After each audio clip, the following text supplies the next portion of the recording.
I'm excited to have a conversation here today with Vikram Widge, the head of the Climate Finance and Policy Group at the International Finance Corporation.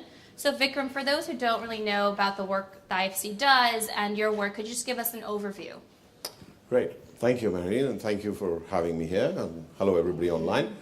So IFC is part of the World Bank group.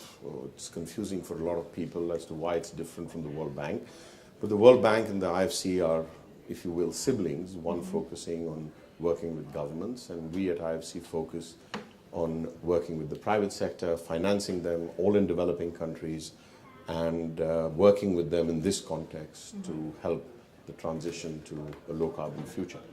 Great. So then how are you guys engaging with the private sector, especially now, to mobilize financing to make sure we get to where we need to get to accelerate on climate action?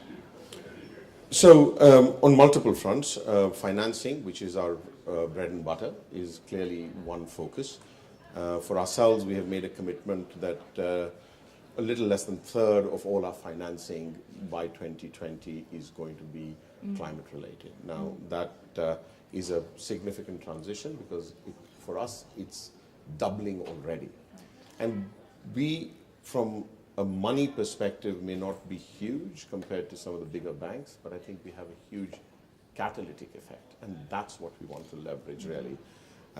In terms of the private sector, we hear repeatedly that they are going to save us, they're going to save the world. Yeah. But the beauty about the private sector is it will mobilize, it will bring money to solve the problems, but it'll also bring technology, it'll bring innovation, it'll bring management that will allow us to get there. So now, the conference, a lot of people are saying private sector is needed now. You have to work with private sector, you have to work with government. So do you believe that's true, that we need to engage with these different groups to really, move the needle and push forward on meeting the Paris Agreement and, just ramping up partnerships? So look, no one group is going to do this by themselves, right? Governments are critical to this whole equation because without them, we are not going to get the regulatory framework or the policies that are needed. So governments really do need to focus on establishing what I'd call, at the risk of sounding jargony, an investment smart kind of a framework. How do you attract the private sector? And so you have to cater to certain aspects of that. For the private sector's part, I think they can't simply sit there waiting for this to come. They have to be active. They have to engage with government. Same thing is true of banking and finance. The capital markets are critical in terms of bringing and making sure this money flows where it's needed most. So from regulator to government to corporate chiefs, everybody needs to align behind this message that this is where the future is and this is where we need to get to as soon as possible.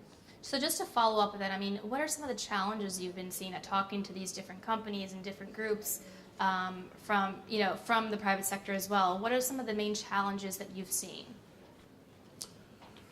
Look, I think what has happened in the last 2-3 years in particular is there's been a significant shift from naysaying to acting. I think that message has happened. I think people realize that there is opportunity. As I was mentioning earlier, we ourselves did a study that said that in 21 countries itself, there's $23 trillion worth of opportunity in the next 15 years, right? There's momentum. Governments are beginning to act. There is technological improvements. Everybody talks about how solar PV prices, solar photovoltaic prices have dropped. There's movement on pricing externalities, like what is the cost of carbon and how do we internalize that? So everybody, and then there is the move to transformation.